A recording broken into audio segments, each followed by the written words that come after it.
Lu pernah gak sih kepikiran kalau sebenarnya Nobita itu bukan anak yang bodoh seperti yang orang-orang bilang? Kayak makin gua perhatiin dia malah kelihatan ada sisi pinternya gitu, tapi dengan cara yang beda. Soalnya kalau dipikir-pikir, dia tuh punya beberapa kemampuan yang jarang banget dimiliki orang lain. Cuma mungkin karena dia tuh sering dikasih label pemalas atau ceroboh, semua kelebihannya tuh tenggelam gitu aja. Padahal, coba deh lu lihat sisi lain dari si Nobita ini. Dia itu tuh jago banget nembak. Kayak mungkin aja dia tuh punya auto aim kayak game api gratis. Tapi serius dah, menurut gua dia tuh jago banget. Soalnya gua pernah lihat tuh di salah satu movie Doraemon, dia tuh bisa nembak dengan akurat dan ngarahin bidikannya dengan cepat. Ya mirip-mirip kayak Cowboy Facebook gitulah. Dan mungkin kalau ada lomba tembak di acara Agustusan, gua yakin 99,1% dia pasti menang. Dan menurut gua, kemampuan itu tuh bukan hal kecil. Soalnya kalau yang namanya nembak itu pasti butuh banget fokus, ketenangan, dan perasaan yang stabil buat bisa nembak seakurat itu. Nah, di sini gue mulai narik kesimpulan tuh. Kalau mungkin si Nobita ini tuh bukannya nggak bisa fokus, tapi dia tuh cuma belum nemu aja satu hal yang bikin dia beneran pengen fokus. Dan begitu dia nemuin hal yang dia suka, semua potensinya langsung keluar gitu aja. Nah, selain nembak, jangan lupa juga soal imajinasinya.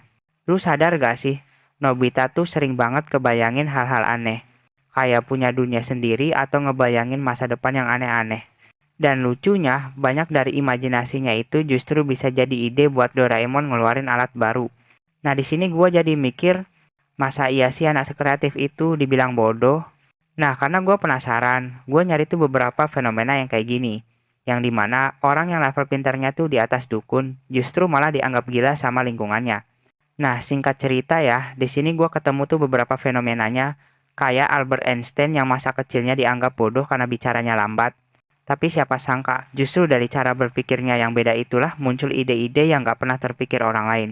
Sama juga kayak Thomas Edison, yang dulu dikeluarin dari sekolah karena dianggap gak bisa ngikutin pelajaran. Padahal dia tuh punya rasa penasaran yang luar biasa. Cuma cara belajarnya aja yang gak cocok sama sistem waktu itu. Nah, dari situ gue jadi sadar, kadang orang-orang kayak gini tuh bukan gak pinter, tapi mereka punya cara berpikir yang gak bisa diukur pakai standar biasa. Terus apakah si Nobita bisa seperti itu? Well, gue sendiri gak bisa langsung nyimpulin gitu aja. Soalnya kalau dipikir, Nobita tuh bukan tipe yang ambisius atau pengen kelihatan pinter. Dia tuh lebih ke orang yang sederhana, yang pengen hidup tenang, main bareng temen, dan gak suka ribet. Tapi nih, menurut gue, ada satu lagi nih kemampuan Nobita yang paling sering diremehin orang. Padahal, kemampuan itu tuh sangat susah dimainin sama orang biasa. Nah, kemampuan itu adalah main tali menali. Lu tahu kan yang dia bisa bikin bentuk aneh-aneh dari tali? Buat sebagian orang itu kelihatan nggak penting. Cuma mainan anak kecil lah katanya. Tapi kalau lu lihat dari sisi lain, itu bukti kalau dia punya koordinasi tangan mata yang bagus banget. Dia ngerti pola, ngerti ritme, bentuk, dan itu tuh butuh otak yang detail banget buat bisa ngelakuinnya dengan halus. Apalagi kalau lu lihat ya, ada beberapa bentuk yang dia bisa buat sendiri dengan tingkat kesulitannya yang di atas rata-rata. Dan itu menurut gua bentuk kecerdasan juga. Cuma karena bukan akademik, jadinya banyak orang yang nggak menganggap. Padahal kadang justru hal-hal kecil gitu yang nunjukin siapa dia sebenarnya. Nobita tuh kayak orang yang punya cara sendiri buat ngungkapin kepintarannya. Dan mungkin itu yang banyak orang salah paham. Soalnya, di dunia yang ngukur kepintaran dari angka, orang kayak Nobita pasti kelihatan kalah. Padahal kalau dilihat lebih dalam, dia tuh menang di hal yang jauh lebih penting yaitu imajinasi, kepekaan, dan kejujuran jadi diri sendiri.